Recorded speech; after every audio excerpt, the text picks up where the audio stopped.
A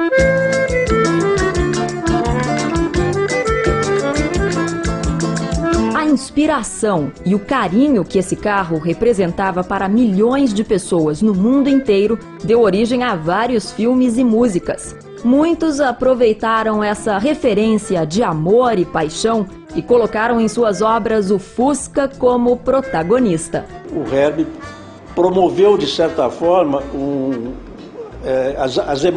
as emoções e sentimentos humanos, vamos dizer assim, convertidos para um automóvel, né? Faz parte daquele objetivo de criar empatia, simpatia com o consumidor e foi tão bem sucedido que continua a se fazer filmes do Herbie hoje, mesmo o Fusca não sendo fabricado mais em país nenhum. Na época do lançamento do carro no Brasil, o público brasileiro estava acostumado com as campanhas dos carros importados grandes. E essas campanhas eram todas muito racionais. Era um carro estranho, meio estranho em relação ao seu desenho. Era um carro com espaço interno reduzido. E era um carro que não brilhava pela performance. O Fusca satirizava, ironizava, por exemplo, aspectos como a manutenção cara dos carros, o tamanho com as dificuldades de estacionar. Não tem importância, dê partida novamente. Essa foi uma das razões pelas quais se utilizou o humor, que resultou numa empatia muito grande do carro com o consumidor brasileiro. Mostra um sorriso, mostra alegria no coração. Quando surgiu a televisão em preto e branco, a Volkswagen colocou o Fusca nessa mídia, compreendeu, com um comercial que era um desenho animado, em que mostrava exatamente o que um carro pequeno representava de vantagem em relação aos carrões importados. Automóvel para nós não é uma questão de moda. Você não os vê, você os sente. Que na época criou um diferencial muito grande em relação à propaganda tradicional que se fazia de automóveis aqui. É preciso considerar que o Fusca chegou a ter 60% do mercado, ele não tinha concorrente. Então não era muito necessário você fazer propaganda altamente competitiva contra os concorrentes, né? Você podia brincar com o Fusca, comparar ele com um ovo, e por aí afora. A Volkswagen, depois de 27 anos de fabricação no Fusca do Brasil, publicou um anúncio que eu acho antológico, cujo título dizia: o avanço tecnológico de uma empresa não está no que ela faz, mas no que ela deixa de fazer.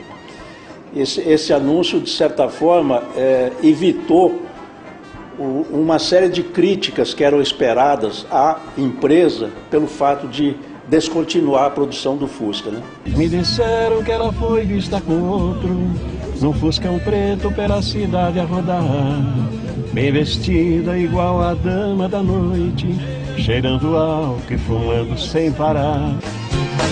Fuscão preto, você é feito de aço.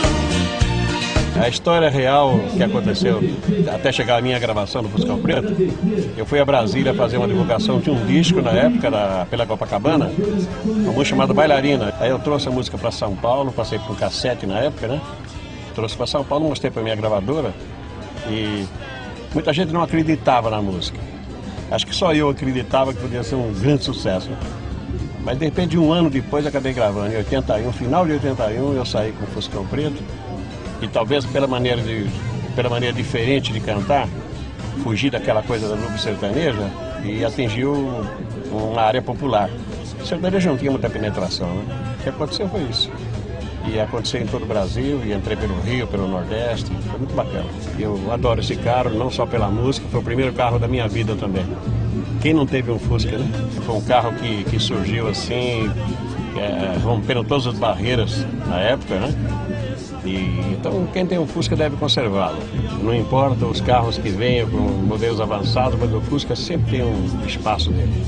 Pressionada pela necessidade de se modernizar, usando componentes eletrônicos e até robôs, a produção do Fusca não se encaixava nessa tendência. Em meados de 1980, o Fusca começava a sentir as mudanças da época e a montadora, para não perder clientes, apresentava modelos como o Gol, Voyage, Paraty e Quantum, entre outros.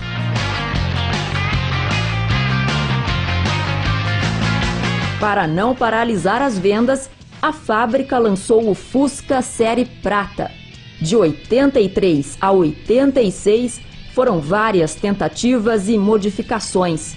O álcool foi introduzido como combustível, porém, em 1986, o Fusca brasileiro parou de ser fabricado. O fim da produção comoveu até os concorrentes, que declaravam seu pesar através de anúncios com mensagens de carinho. A mídia divulgava a decisão, porém os brasileiros não se desligavam da ideia de idolatrar o carro.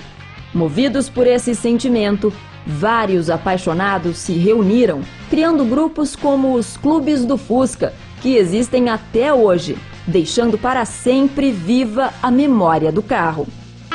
O Brasil sempre foi um país guerreiro, de gente forte, que vence suas barreiras mesmo em condições adversas. Um povo que luta a cada dia para conquistar seu espaço. Um país que torce, que chora, que se apaixona e que se emociona. Um país marcado pela superação e pelo empenho individual de alguns que simplesmente trabalham para um Brasil melhor. E foi um brasileiro preocupado com o desenvolvimento de seu país e principalmente com o seu povo que trouxe de volta não somente um sonho, mas uma paixão. Nós fomos visitar o Salão de Automóveis em São Paulo. Lá nós verificamos os preços dos automóveis e sentimos que não havia um preço de um automóvel popular. Por que não fazer o Fusca? Será que haveria possibilidade? Conversei com o presidente Latino. Falei, que tal nós relançarmos o Fusca? Se ele já pensava que eu ia fazer, ele se mostrou assim, muito acessível. E me prometeu uma resposta. E nós ficamos aguardando. Quando veio a resposta positiva, aí que é importante, que à época os críticos não entenderam que através do ícone, que era o Fusca, e continua sendo, né, apesar de não ter mais produzido no Brasil, àquela época, quando nós deixamos de produzir o Fusca definitivamente no Brasil, o México ainda continuou produzindo o Fusca. Eu recebi tantas manifestações pelo relançamento do Fusca que eu fiquei impressionado. Como é que as pessoas gostam. Eu digo gosto ainda no verbo presente porque a gente percebe isso. O Fusca foi, digamos, essa arrancada não só para ajudar, e particularmente os trabalhadores, mas para promover também mais a indústria automobilística, que permitiu o lançamento de vários veículos. Eu acho importante vocês levarem esse debate, não apenas do Fusca. Eu acho que o grande debate que os moços precisam ter hoje em dia no país é o problema da ética. É um país que está perdendo a sua conceituação de ética muito grande, particularmente em relação ao Congresso Nacional, em relação aos homens públicos, evidentemente as grandes sessões. Mas os moços não podem ficar amortecidos. No momento que vocês recordam o Fusca, eu gostaria também que recordasse os verdadeiros aspectos democráticos que o país precisa continuar, mas sobretudo que seus homens públicos tenham o princípio da ética. Né? Agora me pergunta se eu hoje relançaria o Fusca. Eu diria o seguinte, se as condições fossem as mesmas da época que eu fui presidente da República, eu não teria dúvida em lançar. Né? É claro que eu teria que fazer uma avaliação. À época, eu nunca vou me arrepender.